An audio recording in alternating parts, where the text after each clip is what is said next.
এবং আমি বাকিটা উনার আপনি যে একটু আগে বললেন যে প্রথমবার হয়তো বলেনি, সেকেন্ড টাইম হয়তো বলবেন।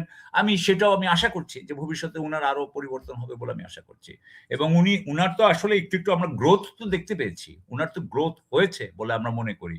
এই গ্রোথটা তো একটা ভালো জিনিস। এটা একটা বড় জিনিস। এবং আমি আশা করব যে মানুষের হয় কি, মানুষের আগুনে পুড়ে লোহা আপনার ইউ নো ইয়ে হয়, তলোয়ার হয়। তো আমি আশা করি উনি তো অনেক পুড়েছেন। আমি আশা করি যে উনারও এখন চরিত্র গঠনটা হয়েছে বলে আমার মনে হয়। হ্যাঁ, আশা উনার করি। অনেক স্ট্রাগল আছে। উনি এত বছর অনেক, বাইরে অনেক, ছিলেন। অনেক। হ্যাঁ, অনেক স্ট্রাগল আছে। হুম। তো সেটাও মেনে নেওয়া যায়। কিন্তু তারপরেও এই স্ট্রাগল এর মধ্যে দিয়ে আসলে উনি কি শিক্ষা নিলেন আর কি হলো সেটা। এখন আমরা দেখতে পাচ্ছিলাম যে উনি যখন লন্ডনে ছিলেন তখন একটা বলয়ের মধ্যে উনি ছিলেন। এখন কিন্তু উনার ভিন্ন একটা বলয়ে চলে গেছেন যে বাংলাদেশেও কিন্তু একটা রাজনৈতিক বিএনপির মধ্যে একটা বলয় তৈরি করা আছে। তো সেই জায়গাটা উনি আসলে ওই বলয়টা কিভাবে ভাঙবেন, কিভাবে নিজের জায়গা তৈরি করে নিবেন বা উনাকে জায়গা করে মানে নেতারাই তো উনাকে জায়গা করে দিবেন। তো সেইখানে একটা ধাক্কা খাওয়ার কোনো সম্ভাবনা আছে কিনা? আপনি এখানে আমি তো মনে করি যে ভারত খুবই চেষ্টা করবে যে উনাকে একটা বলয়ের মধ্যে আবদ্ধ করে রাখতে। এবং এবং এই ব্যাপারে বোধহয় উনার বিএনপির ভিতরে কিছু সদস্য, কারণ আমি একটা সত্যি কথা বলি, আলতাফ চৌধুরী সাহেবই একদিন কোথায় জানি আমি একটা ভিডিও দেখলাম। আলতাফ চৌধুরী সাহেব বলতেছেন যে এইখানে অনেক পেইড এজেন্ট আছে বিএনপির ভিতরে। হুম, বিএনপির হুম, নেতৃত্ব। তো ওই ভিডিও দেখার পরে উনি তো ভালো জানেন। আমি তো জানি। উনার কথা তো আমি ফেলে দিচ্ছি না। উনি তো পরে বলেন নাই, "I withdraw" এটা তো উনি বলেন নাই। হুম, সেটা তো বহুদিন আগের কথা। কেউ তো হুম, অস্বীকার করে কিছু বলে নাই। হুম, সো সেটা যদি সত্যি হয়ে থাকে, উনার কথা যদি সত্যি হয়ে থাকে, আমি ধরে নিচ্ছি সত্যি, তাহলে উনাকে উনাকে উনি যাতে দেশপ্রেমিক বাংলাদেশী জনগণ যারা বাংলাদেশের সার্বভৌমত্বের জন্য যুদ্ধ করতে চাচ্ছে। যুদ্ধ বলতে আমি বুঝাচ্ছি নন ভায়োলেন্ট। আমি ওই যুদ্ধ বুঝাচ্ছি না। আমি দেশের সাথে যুদ্ধ না। আমি বুঝাচ্ছি সার্বভৌমত্বের জন্য যে যুদ্ধ করতে চাচ্ছেন, সংগ্রাম করতে চাচ্ছেন, যেটা করতে চাচ্ছেন, দেশের আত্মসম্মান ফিরিয়ে আনতে চাচ্ছেন, মর্যাদা ফিরিয়ে আনতে চাচ্ছেন। এই জাতির মর্যাদা আনতে চাচ্ছেন, ফিরিয়ে আনতে চাচ্ছেন। আ সেখান সেই সেই আ গ্রুপগুলোর সাথে উনি দেখা করতে চাইবেন কিনা, তাদের সাথে উনি কি আলোচনা করবেন, সেটা আমাদের ভবিষ্যৎ বলে দিবে। কারণ এখানে প্রচুর মানুষ আছে। তারাও তারেক রহমান সাহেবের সাহায্য চায়। এই যুদ্ধে তারা তারেক রহমান সাহেবের সহায়তা চায়। হুম। এবং এবং উনি এই আপনি এই দেখবেন যে নমিনেশন এর ক্ষেত্রেই যেটা ঘটেছে যে অনেক ত্যাগীদেরকে বঞ্চিত করা হয়েছে। অনেকে কিভাবে পেয়েছে এটা অনেকে বেশ কয়টা আসনের ব্যাপারে খুবই বিতর্ক আছে যে এরা কিভাবে পেয়েছে। কিসের জোরে পেয়েছে? টাকার জোরে নাকি ভারতের জোরে অবশ্য প্রশ্ন ওঠে নাই। টাকার জোরে পেয়েছে কিনা বা অন্য কোনো কারণে পেয়েছে কিনা। ভারতের জোরে কেন প্রশ্ন না সেখানে উঠলো? সেখানে আপনি দেখবেন যে অনেক ত্যাগী, অনেক সৎ ব্যক্তিরা কিন্তু সেখান থেকে বাদ পড়েছে নমিনেশন থেকে। তো এটা নিয়ে কিন্তু বিরাট একটা প্রশ্ন উঠেছে। জি, এটা নিয়ে প্রশ্ন ২ রকম হতে পারে। আমি জাস্ট কথার কথা বলছি। একটা হচ্ছে যে উনি যদি ত্যাগীদেরকে বাদ দিয়ে থাকেন, তাহলে তো এটা অবশ্যই উনার দেশের জন্য, উনার পার্টির জন্য এটা খুবই খারাপ দৃষ্টান্ত। অর্থাৎ তুমি যদি ত্যাগ করো তার তুমি পুরস্কার পাচ্ছ না। তো তাহলে আর ত্যাগীরা আর থাকবে বলে তারা আস্তে উ অ উ উৎসাহ হারিয়ে ফেলবে এবং তারা আর যাবে না। এটা হচ্ছে এক। এবং এর পরিবর্তে আপনি যদি সুযোগ সন্ধানী মানুষকে আনেন, তাহলে সুযোগ সন্ধানী মানুষ এই দেশের দুঃশাসন, কুশাসনের দিকেই নিয়ে যাবে। এটা সুশাসনের দিকে যাবে না।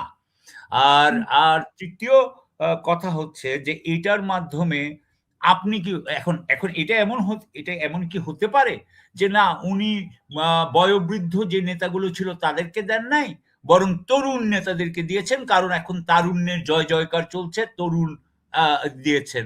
তরুণ যারা হয়তোবা দেশপ্রেমী। হুম? এটা হলে আরেকটা ব্যাপার ছিল। সেটা আরেকটা জিনিস, সেটা বিএনপি আমাদেরকে হয়তো ব্যাখ্যা দিতে পারবে। আর আরেকটা জিনিস, এটা যদি সত্যিকার অর্থে উনি যদি সুযোগ সন্ধানী, সুবিধা আ বাদী, হ্যাঁ? সুবিধা সন্ধানী ব্যক্তিদেরকে যদি উনি দিয়ে থাকেন, তাহলে উনার নেতৃত্বের ব্যাপারে কিন্তু একটা বিরাট আপনার আম আরেকটা আরেকটা উনার নেতৃত্বের ব্যাপারে কিন্তু একটা বিরাট নিন্দা উঠবে। তাই না? তো হুম, সুতরাং উনি যা কিছুই করেন মনে রাখতে হবে যে উনি যেহেতু বাংলাদেশের সর্ববৃহৎ দলের নেতা, আ ইউ নো 2nd নেতা খালেদা জিয়ার পরেই উনি এখন খালেদা জিয়া আ ইয়েতে আছেন, এভারকেয়ার হসপিটালে আছেন, সুতরাং উনিই নেতা। হুম, উনার সমস্ত কাজ কিন্তু আমরা দেখছি। সমস্ত কাজ জনগণ দেখবে, সমস্ত কাজ আন্তর্জাতিক বিশ্ব দেখবে। সুতরাং আমার মনে হয় যে উনি দলের স্বার্থ দেখবেন নাকি দেশের স্বার্থ দেখে এবং দলের শর্ট টার্ম স্বার্থ দেখবেন নাকি লং টার্ম স্বার্থ দেখবেন। উনি কি আপনার নীতি অনুযায়ী পার্টি চালাবেন, দেশ চালাবেন, নাকি উনি আপনার সুবিধার জন্য সুবিধা বুঝে দল চালাবেন, দেশ চালাবেন? সেটার প্রমাণ তো আমরা এর মধ্যে এখন আস্তে আস্তে আমরা পেতে থাকবো, কারণ এটাই হচ্ছে আমাদের আসল বিষয়। জি, ধন্যবাদ।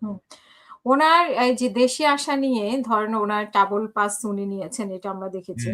তো কোন ক্ষেত্রে আসলে ডাবল পাস, মানে আবার কেউ কেউ বলছেন যে ওনার তো ব্রিটিশ পাসপোর্ট আছে, ব্রিটিশ পাসপোর্ট নাই, তো ব্রিটিশ পাসপোর্ট থাকলে কি আসলে ডাবল পাস লাগে? মানে ব্রিটিশ পাসপোর্ট যদি উনার থাকে তাহলে বাংলাদেশের আইন অনুযায়ী উনি কন্টেস্ট করতে পারবেন না, ঠিক আছে? তাহলে ব্রিটিশ ধরেন আছে, এমন আমার কথাই ব্রিটিশ পাসপোর্ট থাকলে তো উনি পারেন না অ্যাকর্ডিং টু আইন, যদিও শেখ হাসিনা এগুলো মানতো না। কিন্তু আইন হচ্ছে এটা। দ্বিতীয় কথা হচ্ছে যে এমন হতে পারে যে উনি উনার ব্রিটিশ পাসপোর্ট আছে, আমি ধরে নিচ্ছি যে উনার ব্রিটিশ পাসপোর্ট নাই, কারণ ওনার যদি ব্রিটিশ পাসপোর্ট থেকে থাকে তারপরেও যদি উনি বাংলাদেশ সরকারের কাছে বলেন যে আমার কাছে কিছু নাই, আমাকে ট্রাভেল ডকুমেন্ট দাও, আমি বাংলাদেশে যাব, এবং সাথে সাথে বাংলাদেশ তো ট্রাভেল ডকুমেন্ট দিয়ে দিবে, কারণ ওনাকে জিজ্ঞেস করবে না। কিন্তু বিষয়টা হচ্ছে এটা কিন্তু তাহলে উনি একটা মিথ্যা কথা বলছেন। এটা কিন্তু একটা আইনানুগ অপরাধ, পরজুরি বলে এটাকে, হ্যাঁ? যে আপনি এটা আইনের ভাষায় এটা পরজুরি।